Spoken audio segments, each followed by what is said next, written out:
Hello friends, welcome to the first lecture of carbohydrate chemistry.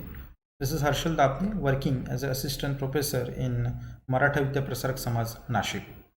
Friends, carbohydrate are nothing but the organic molecules which can be made by the combination of carbon, hydrogen and oxygen. Sometimes they may also contain the heterocyclic atoms such as nitrogen and other. The percentage of hydrogen and oxygens were found in same proportion, hence they also called as the carbohydrates. When we see the structure of carbohydrates, we have found the so many hydroxyl group present into it, so that carbohydrates are also said to be the polyhydroxy compounds. When we move towards the classification of carbohydrates, so the carbohydrates are mainly divided into the two categories. The first one is sugar and another is nothing but non-sugar, also said to be the polysaccharides. In case of the sugar, we have what two categories here. First one is monosaccharides. They are further classified into the aldose and ketones depending upon the functional group present into the particular molecule. Second is nothing but the oligosaccharides. They are further divided into the disaccharides and trisaccharides. They are depending upon the number of units of sugar present into it. When we move towards the polysaccharides, so polysaccharides are divided into the homopolysaccharides and heteropolysaccharides. So now we just try to understand the classification just by considering the example. So here the carbohydrates are divided into the four categories. Okay, so here the first one is nothing but said to be the monosaccharides. Monosaccharide means they contain only one sugar molecules. They do not undergo the hydrolysis. The examples are nothing but glucose, fructose and galactose. Uh, Conversely, when we move towards the disaccharides, so disaccharides made by the combination of two sugar molecules, they undergo hydrolysis, and after the hydrolysis they gives two separate sugar molecules. The examples are nothing but sucrose, lactose, maltose. Then we have what oligosaccharides. The oligosaccharides, they contain 2 to 10 sugar molecules. So when we combine 2 to 10 sugar molecules, so we got what oligosaccharides, and best examples are nothing but the raffinose and stachose. Lastly, we have what polysaccharides. These are nothing but the non-sugar molecules, and they contain 10 more than 10 sugar molecules into it. So that's why they are much complex or complicated molecules having higher molecular weight. And examples are nothing but the starch, glycogen, and cellulose. So friends, carbohydrates, they also possess optical and chemical properties as they have the organic molecules, or they can be made by the combination of carbon, hydrogen and oxygen. Now in this slide we are focused over what optical properties of carbohydrates. Optical properties of any organic molecule can be measured by means of the polarimeter. Okay, so here we have the picture showing the mechanism or the parts of polarimeter. So we can start from what say the source. So this is source. The function of the source is to provide the light. So the light which is coming from the source, it is hybrid in all possible directions. That's why it is said to be the polychromatic light. Uh, because they contain more than one wavelength, hence it is said to be the polychromatic light. So if we want only one wavelength, so we have to convert this polychromatic light into the monochromatic light. That monochromatic light is also called as what the plane polarized light. Shortly it is abbreviated as PPL. So when this polychromatic light pass through the filter, so in case of polarimeter, or we have to suppose convert that polychromatic light into the monochromatic light. So for that purpose we are using two types of filter. The first one is prism and another is nothing but grating. So the function of the filter is to filter up the unwanted radiations which we do not want. So when we allow the filter over here, so the polychromatic light converted into the monochromatic, that light vibrates in only one direction, means they have only one wavelength. When such type of light is allowed to pass through the tube, this is what called as the sample cell, which contain this sample of our organic molecule.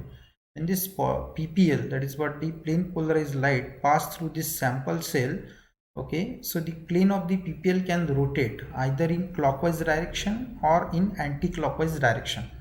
When the plane of ppl can rotate itself or after the passing through the sample cell, so that organic molecule or that sample is said to be the optically active.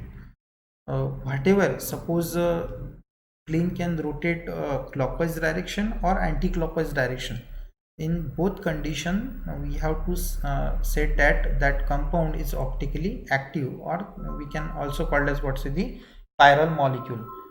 Chiral molecule.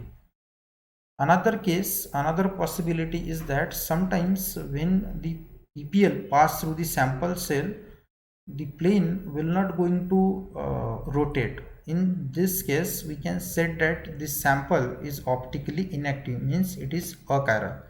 So we have two types of rotations over here, that is clockwise and anti-clockwise.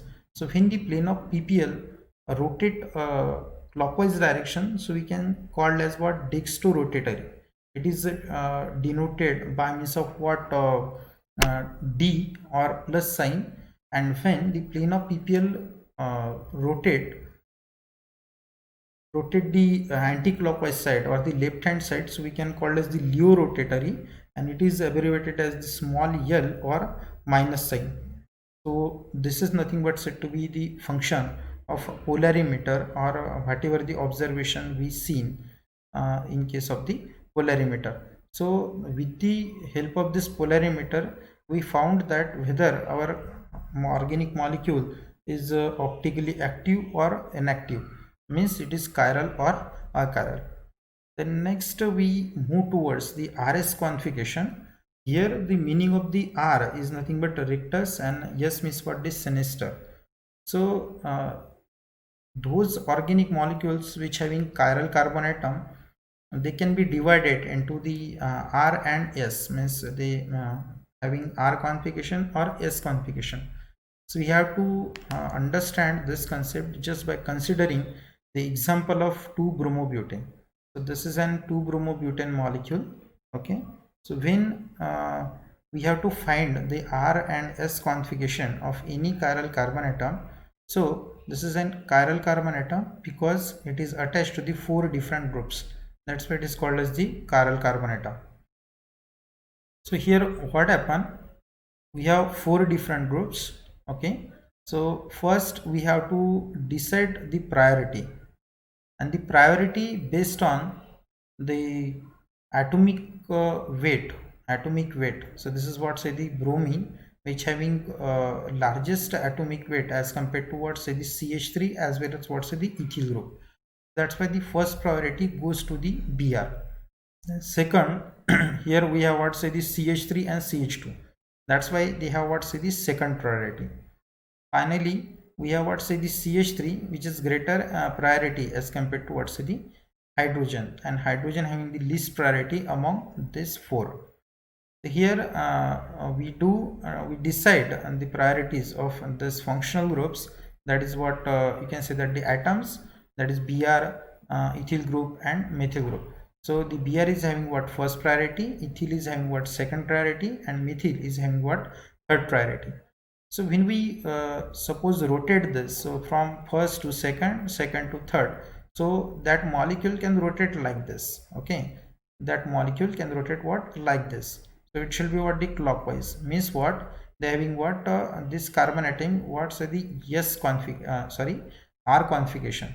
Means whenever what say after the say priority, means when we decide the priority, and according to that priority we are going to rotate this. So okay, from first to second, second to third.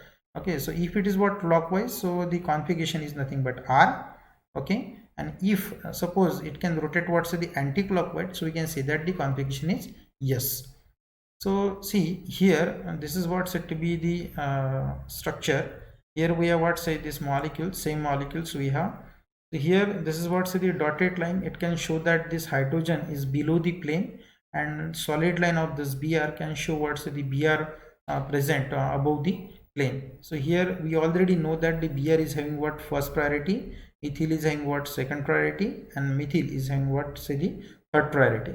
So when we are going to rotate this, so the rotation is what clockwise. Okay, this one just like a clockwise. So that's why the configuration of this chiral carbon atom is nothing but R2-bromobutane.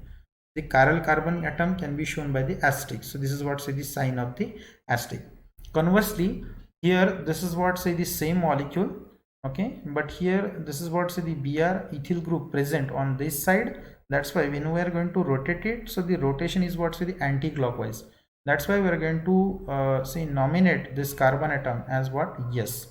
So yes, when any carbon atom, or you can say that the groups are rotated anti-clockwise, so the configuration of that carbon atom is nothing but a yes. If they rotate what's the clockwise, so the configuration of this carbon atom is nothing but R. So this is all about what's the R and S configuration. So generally chiral carbon atom, they may have what's the either R configuration or S configuration depending upon the position of that groups present or surrounded by them. Now we move towards what our next concept, that is what say the D and L isomers. Okay, isomerism in carbohydrates. It is an important concept. It is just differ than that of what's the dextro and leo rotatory. In case of the dextro rotatory, it can be shown by the small d or plus sign, and leo rotatory can be shown by the small l and minus sign. But this concept is somewhat different than this. Okay, so don't be confused in between them. So here we consider an example of what D glucose and L glucose. Okay, so you see here we have what say this OH group. Okay, it is just next to that of what say this CH2OH group. This is an CH2OH group, and next to that this carbon atom over which this OH is present. Okay, so highlight by means of what's the yellow color. So when this OH group is present right hand side, see what this OH is, it is present at the right hand side. Okay, this one is right hand side. So that's why this configuration of this molecule is nothing but said to be the D glucose. Okay, we are not going to observe this OH and that OH, because carbohydrates are nothing but the polyhydroxy compounds. They contain more than one OH groups in molecule. So we have to focus over those OH which is adjacent to that of what say this CH2OH. So when this OH group, okay, first means what this carbon atom, this OH group, if it is present at the right hand side, so we can see that what it is what D glucose, and if suppose this OH group present at the left hand side, so we can say that what's the L glucose. This is just isomerism is there. Isomerism means sometimes we can say that isomerism is what same you can say that formula, okay, molecular formula, same molecular formula but different structural arrangement.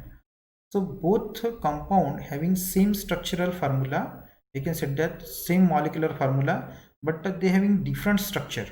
Okay, means the position of that OH is differ in both cases. So that's why they also referred as the positional isomers of each other. So in this way we are going to find out which one is what say the D glucose and which one is what say the L glucose.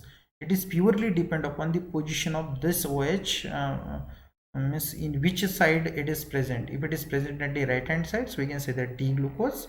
If it is present at the left hand side, so we can say that what L glucose. Now we move towards the chemical properties of carbohydrates. So as well optical properties, carbohydrates also show the chemical properties, because carbohydrates they contain mainly two types of functional group. The first one is aldehyde, they are called as the aldose, and second is nothing but the ketone, they also referred as ketose.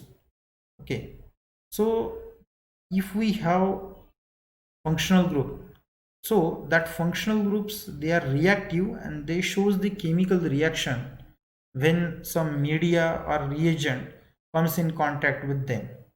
So they undergo the you can say that acts as the reducing agent in say the alkaline media, also oxidized by means of what's the sugar acid, because they have what's the aldehyde group, and aldehyde group is much reactive, can be easily oxidized by means of what's the oxidizing reagent, and that's why we got the sugar acid. Another is nothing but the reduced to the alcohol. So obviously we have aldehyde can be reduced by means of what's the NaBH4 and all these things. So that's why they also undergo the reduction. We got alcohol as a product. Then osazone. So they also form what osazone with the help of the phenylhydrazine. When any sugar molecule, when any glucose, I can say that the glucose molecule reacts with the three molecules of the phenylhydrazine, we got the osazone molecule. Then glycoside. So in case of glucose, we have alcohol, and when this alcohol is reacted with any other alcohol in presence of the concentrate H2SO4, because it can act as a dehydrating agent, so there is elimination of the H2 molecule, and we got what the ether linkage, and that's why it is said to be the glycoside bond or glycoside molecule. Finally, they also contain or say converted into the ester with the reaction of the acid, as they have what say alcohol molecule, and when they react with the acid, they can be converted into the ester. So such type of organic reactions easily shown by means of the carbohydrates due to the presence of the aldehyde and ketonic group. This is say the glucose molecules over which so many reactions we done. So when we do the reduction of glucose, so this is glucose which having molecular formula C6H12O6. When we do the reduction of glucose by means of the NaBH4, we got what is sorbitol, and in excess when we add anhydride in terms of the pyridine, so we get what say the hexaacetate, which having molecular formula C18H26O12. Simply when glucose is directly treated with the anhydride in presence of pyridine, so we got the pentaacetate. Reaction with the HI in presence of heat, we got hexane molecules, means there is elimination of the oxygen and in the form of the water and so on. Glucose also converted to the cyanohydrin by the action of the SCN. SCN can also be used to increase the number of carbon atoms in glucose. We also do the oxidation in terms of Br2 in H2O. We got the gluconic acid. So this is simply oxidation. Okay, we have two groups present in glucose for oxidation. The first one is aldehyde, which is much reactive, and second is nothing but the terminal alcohol, that is what CH2OH, which is also oxidized in presence of the strong oxidizing agent into the acid.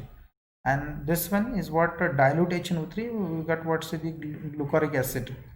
So finally, say we do lots of reaction over glucose due to the presence of aldehyde and ketonic group, as well as what say the terminal alcohol. Okay, so this is all about the chemical reaction over carbohydrates. This is all about this lecture. Thank you.